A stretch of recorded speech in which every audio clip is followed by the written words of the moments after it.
Bismillah, alhamdulillah, wassalatu wassalamu ala rasulillah wa ala alihi wa sahbihi wa man walah.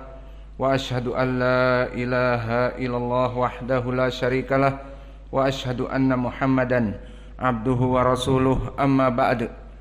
Alhamdulillah, fi hadal yawm, yawmul khamis, yawmul itsnain, samin wa isrun, dari bulan Sya'ban 1444 Hijriah. Pada kesempatan hari ini masih kita lanjutkan kajian kitab Al-Akhbar As-Sahihah fi Ahkam Siyami Ramadan, yang mana pada kesempatan hari ini kita masuk kepada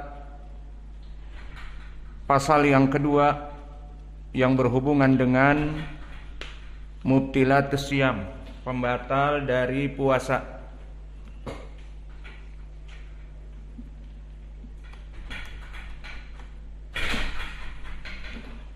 Maka kesimpulan dari fasal yang pertama, barakallahu fikum, la yufsidu siyam al-mar' idza ijtama'a fihi al-ilm wa syahin wen. Hada alladhi yudakhil hada muskilah. Syahin wen syahin. Maka permasalahan di bab yang ke-8 mufsidatus siyam, di fasal yang pertama, la yusidu siyamul mar'i illa idza jatama'a fihi al-ilm wa dzikr wal qasd, bahwa seorang tidaklah dihukumi sebagai batal puasanya selama dia terpenuhi dua perkara. Perkara yang pertama masuk kepada perbuatan yang membatalkan puasa, baik makan, minum, berhubungan intim, dan yang lainnya dari pembatal puasa. Dan yang kedua, dia dalam keadaan dalam keadaan tiga perkara yang harus terpenuhi. Pertama, al-ilm. Dia melaksanakan mufsidatus siyam tetapi harus mengetahui ilmunya. Maka di saat dia makan, dia tahu kalau makan itu pembatal puasa. Di saat dia berhubungan intim di siang Ramadan, dia tahu bahwa berhubungan intim membatalkan puasa. Ini makna al-ilm. Dan yang kedua, az-zikr. Maknanya dia dalam keadaan ingat. Di mana dia teringat di saat melaksanakan makan dan minum. Di saat makan dan minum, dia ingat, maka dia batal puasanya. Adapun di saat dia tidak ingat, maknanya nasian, maka di sini dia tidak batal puasanya meskipun makan satu piring karena lupa. Dan yang ketiga, al-qasd. Makna al-qasd, dia ikhtiar dari dirinya sendiri. Maksudnya not under pressure, tidak dari tekanan, tidak dipaksa. Maka ini tiga perkara yang menyebabkan seseorang batal puasanya jika terkumpul dan dia melaksanakan jenis dari pembatal puasa, maka puasanya batal. Kemudian penulis memberikan dalil-dalil yang bersifat umum dan bersifat khusus.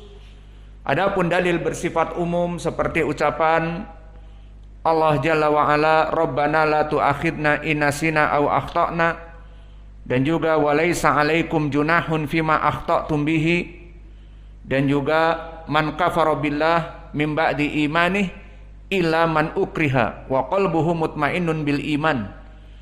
Tiga ayat ini dijadikan qaidah al-muhimmah di dalam ajaran Islam, bahwa tidak dihitung suatu peribadatan ataupun tidak dihitung hilangnya suatu peribadatan, maknanya batal dari suatu amalan, kecuali harus terpenuhi al-ilm dan az-zikr, ingat, dan al-qasd, iradah dari dirinya sendiri. Kebalikannya, jika seseorang melaksanakan pembatal puasa dan dia dalam keadaan adamul ilm, tidak tahu hukumnya, tidak apa-apa. Dan yang kedua, lupa, tidak apa-apa. Dan yang ketiga, dipaksa berbuka puasa, kalau tidak kamu dipenjara, kamu dibunuh. Seperti di negara komunis, maka di sini dia berbuka, disuruh makan, maka tidak apa-apa. Ini pendalilan umum. Dan pendalilan umum juga beristidlal penulis dari hadis Ibni Abbas dan juga hadis Al-Hasan yang mursal. Yang keduanya bisa naik kepada derajat Hasan li ghairih, yang mana disebutkan lafadznya innallaha wada'a an ummati al-khata'a wa nisyana wa mastukrihu alaih. Oh, sungguhnya Allah Jalla wa'ala tidak mencatat dari keburukan, dari kebatalan seseorang dari ibadahnya kecuali dalam keadaan tertentu. Maka tidak menulis dari batal amalan dalam keadaan al-khata', tidak mengetahui hukum, wa nisyan dalam keadaan lupa, wa mastukrihu alaih dalam keadaan dipaksa.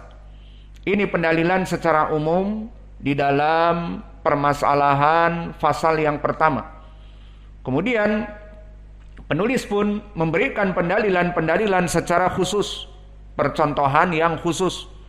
Maka dicontohkan di hadis Al-Bukhari yang asalnya muttafaqun alaih dari Nabi Muhammad sallallahu alaihi wa ala alihi wasallam tentang kisah turunnya ayat hatta yatabayyana lakum al-khaytul abyadu minal khaytil aswadi minal fajr. Maka disebutkan bagaimana Adi Ibnu Hatim dulu di saat dia melaksanakan sahur, maka dia menyimpan iqal yang putih dan iqal yang hitam dan terus makan sampai dia itu melihat cahaya terang benderang. Maka disebutkan oleh Nabi tentang perbuatan ini, innama dzalika sawadul lail wa bayadun nahar, bahwa yang diinginkan al-khaytul abyad wal khaytul aswad adalah di ufuk timur, bukan kalian melihat kepada benang putih dan benang merah. Dan begitupun di hadis Sahal ibni Sa'ad disebutkan bagaimana para sahabat dulu.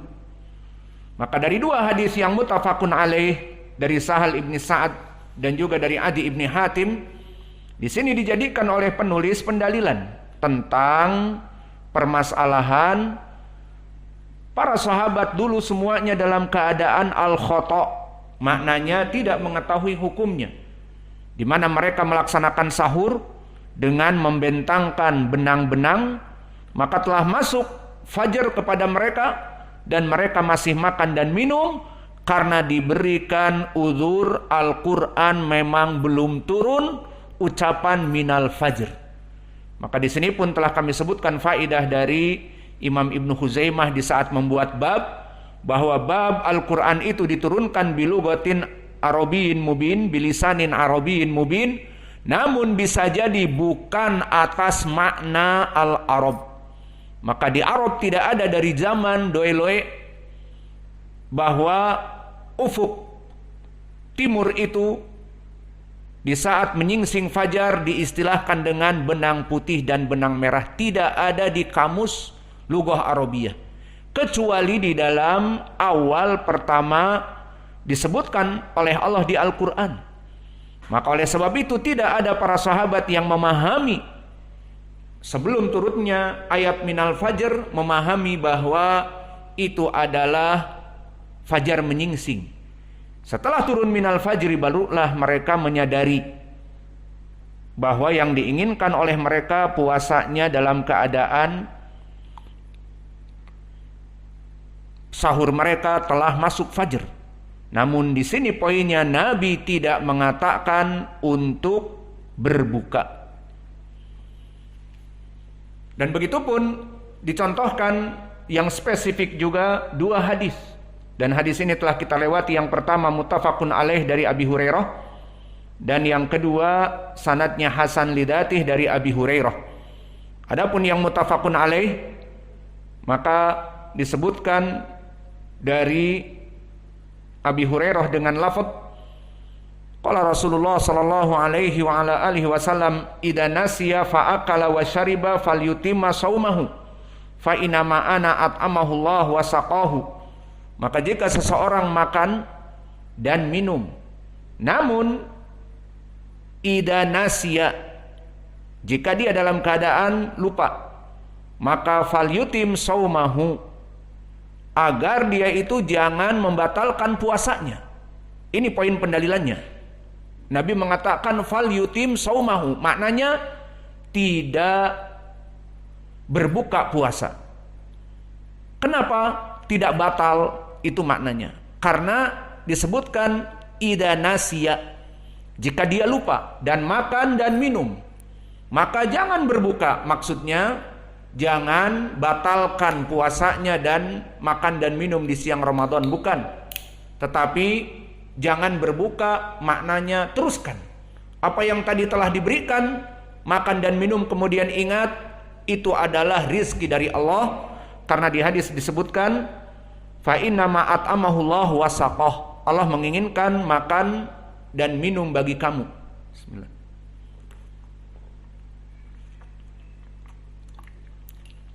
Maka riwayat ini muttafaqun alaih, dan di riwayat yang diriwayatkan ashabus sunan seperti Imam Ibnu Khuzaimah An-Naisaburi dari Abi Hurairah yang sanadnya dari Muhammad ibni Amr an Abi Salamah an Abi Hurairah, maka madarnya kepada Muhammad ibnu Amr, dan Muhammad ibnu Amr ibnu Alqamah di sini saduq hasanul hadis, maka sanadnya hasan lidatih.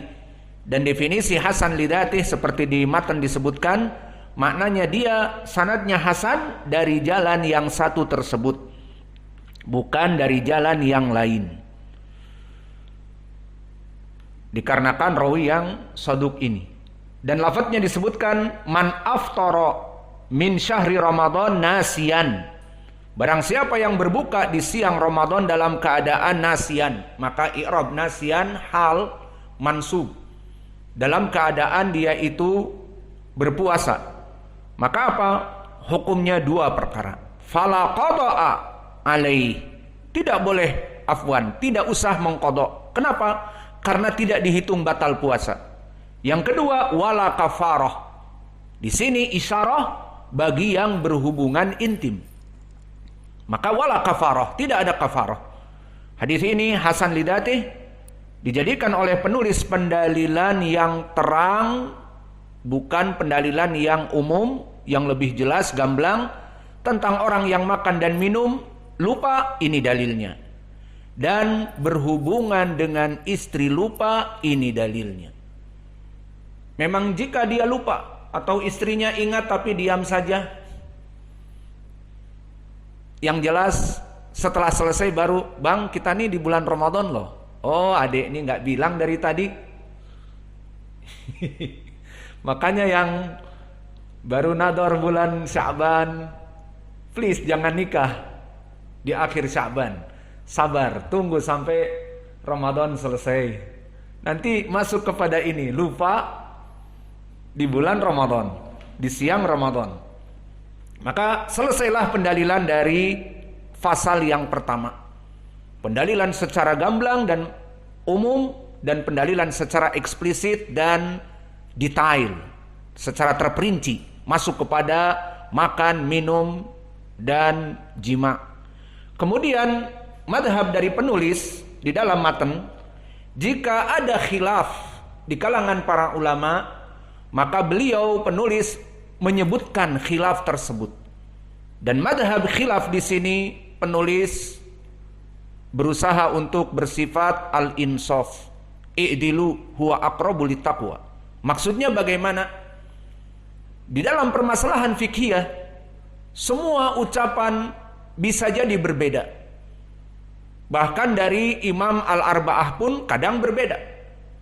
Berselisih dari 4 mereka. Dan lebih dari itu, para ulama yang lain.